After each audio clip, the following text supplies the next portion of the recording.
नमस्कार दोस्तों। उत्तर प्रदेश की तमाम बड़ी खबरें देखने के लिए तैयार हो जाइए। खबरों का सिलसिला शुरू करने से पहले अगर आपने चैनल को सब्सक्राइब नहीं किया तो आपको अपनी फैमिली की कसम अभी कर लीजिए। चलिए शुरू करते हैं तमाम बड़ी खबरें।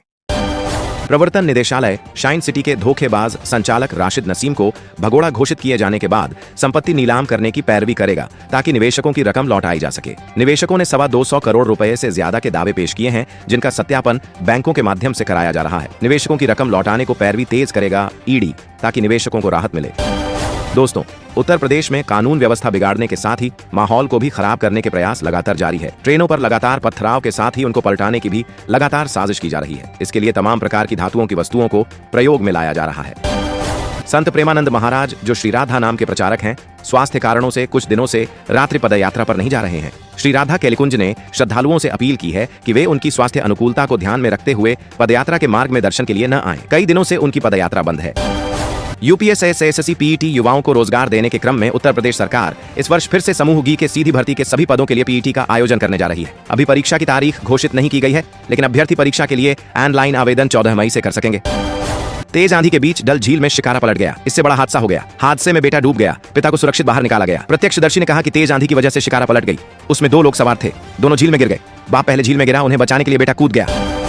चिली और अर्जेंटीना में 7.4 तीव्रता का भूकंप के झटके महसूस किए गए। झटका समुद्र के अंदर आया है। अमेरिकी भूगर्भीय सर्वेक्षण ने जानकारी दी कि भूकंप का केंद्र चिली और अर्जेंटीना के दक्षिणी किनारों के करीब समुद्र में था। चिली सरकार ने सुनामी का अलर्ट जारी किया है। सरकार ने अनुरोध किया है कि चिली के अंटार्कटिक क्षेत्र के सभी समुद्र तट क्षेत्रों को छोड़ दिया जाए। बांदा में पंचायती राज मंत्री ओम प्रकाश राजभर ने अखिलेश यादव पर मुस्लिम समाज को गुमराह करने का आरोप लगाते हुए कहा कि वे झूठ बोलने की फैक्ट्री चला रहे हैं। उन्होंने वक्फ बोर्ड बिल की तारीफ की और इसे गरीब मुस्लिमों के हित में बताया। राजभर ने अधिकारियों को गांव-गांव जाकर योजनाओं का प्रचार करने के निर्देश भी दिए। केदारनाथ धाम के कपाट खुलने के साथ ही उत्सव का माहौल है। कपाट खुलते वक्त 15,000 से अधिक तीर्थयात्री धाम में मौजूद रहे। सुबह 7 बजे कपाट खुलने के बाद बाबा केदार गर्भगृह में प्रतिष्ठित हुए और केदारपुरी जयघोष से गूंज उठी। पहली पूजा प्रधानमंत्री मोदी के नाम से हुई। कपाट खोलने की प्रक्रिया सुबह 5 बजे शुरू हुई। दोस्तों, भीमताल के भद्रकोट स्थित राजकीय उच्चतर माध्यमिक विद्यालय ने उत्तराखंड बोर्ड 10वीं के परिणाम में 0% रिजल्ट का दुखद रिकॉर्ड बनाया है। स्कूल का एकमात्र छात्र सभी विषयों में फेल हो गया। शिक्षा विभाग ने मामले की जांच शुरू कर दी है और शिक्षकों से जवाब मांगा है। ये घटना शिक्षा प्रणाली पर सवाल उठाती है। दोस्तों, एप्पल के एयरप्ले फीचर के जरिए म्यूजिक, फोटो और वीडियो को आसानी से Apple devices compatible third party speakers और टीवी पर स्ट्रीम किया जाता है। लेकिन नई सिक्योरिटी खामियां हैकर्स को वायरलेस कनेक्शन के जरिए मैलवेयर फैलाने की इजाजत दे सकती है। स्मार्ट होम डिवाइसेस में अपडेट्स की कमी से खतरा बरकरार है। 84.83 करोड़ की लागत से पटना में बिहार का पहला अंडरग्राउंड सबवे बनकर तैयार हो गया है। यह सबवे पटना जंक्शन को मल्टी मॉडल हब से जोड़ेगा, जिससे रेल यात्रियों को जाम से मुक्ति मिलेगी। यात्री आसानी से स्टेशन पहुंच सकेंगे और शहर के विभिन्न हिस्सों के लिए वाहन प्राप्त कर सकेंगे। दोस्तों, गाजियाबाद में एक बुजुर्ग महिला को उसके बैंक खाते में हवाले का पैसा आने की बात कहकर 28 दिनों तक डिजिटल अरेस्ट रखा गया। उनसे 56 लाख रुपए ठग लिए गए। ठग पुलिस की वर्दी में वीडियो कॉल पर रोज डिजिटल अरेस्ट करता था।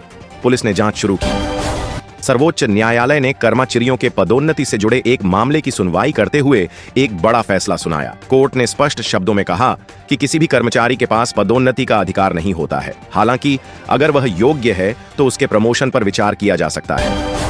सोशल मीडिया पर असम के सीएम हेमंत बिस्वा शर्मा और कांग्रेस नेता गौरव गोगोई की आपसी खींचतान ने अब बहुत ही तल्ख मोड़ ले लिया है। यह राजनीतिक मोर्चा पंचायत चुनावों के दौरान खुला है। इस भिड़ंत ने असम की राजनीति को और गर्मी प्रदान कर दी है। असम के सीएम ने दावा किया कि कांग्रेस नेता गौरव गोगोई के बच्चे भारतीय नागरिक नहीं हैं।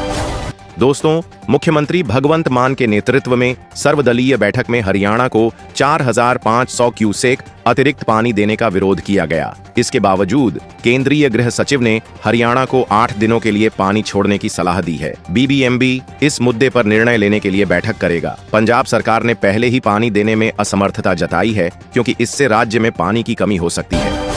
दोस्तों, दिल्ली एनसीआर में इस हफ्ते आंधी के साथ हल्की बारिश के आसार बने हुए हैं। वरिष्ठ मौसम विज्ञानी आर के जेनामणि ने बताया कि अरब सागर व बंगाल की खाड़ी से मिलने वाली नमी और हवा के मिलने पर ऐसा हुआ। इसी तरह मूसलाधार वर्षा एक साथ कई मौसमी प्रणालियों के कारण हुई, जिससे आंधी तूफान की स्थिति बनी।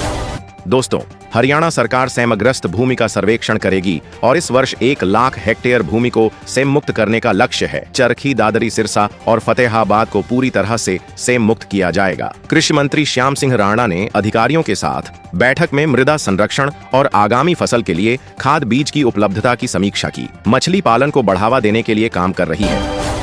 पटना सचिवालय स्थित सभागार में मुख्य सचिव की अध्यक्षता में अंतर विभागीय बैठक आयोजित की गई। इसका मकसद चुनाव प्रक्रिया सुचारू, शांतिपूर्ण और पारदर्शी ढंग से संपन्न कराए जाने को लेकर था। मुख्य सचिव ने कहा कि बिहार विधानसभा चुनाव की तैयारी को लेकर सभी तरह का कार्य जुलाई तक पूरा कर लें। दोस्तों, मदर डेयरी और अमूल के बाद लखनऊ दुग्ध संघ ने भी दूध के दामों में बढ़ोतरी की है। आधा लीटर और 1 लीटर की पैकिंग पर 1-1 रुपये बढ़ाए गए हैं। लागत बढ़ने के कारण यह फैसला लिया गया। पराग की अध्यक्ष शिखा का कहना है कि किसानों को उचित मूल्य मिल सके, इसलिए दाम बढ़ाए गए हैं। आईपीएल 2025 में खेल रहे सूर्य कुमार यादव, श्रेयस अय्यर, अजिंक्य रहाणे, शार्दुल ठाकुर को बीच सीजन नई टीमों का साथ मिला है। ये सभी आईपीएल के बाद एक और लीग में खेलेंगे, जिसके लिए इनके नाम तय हो गए हैं। सरफराज खान, तुषार देशपांडे, पृथ्वी शॉ का नाम भी इसमें शामिल है।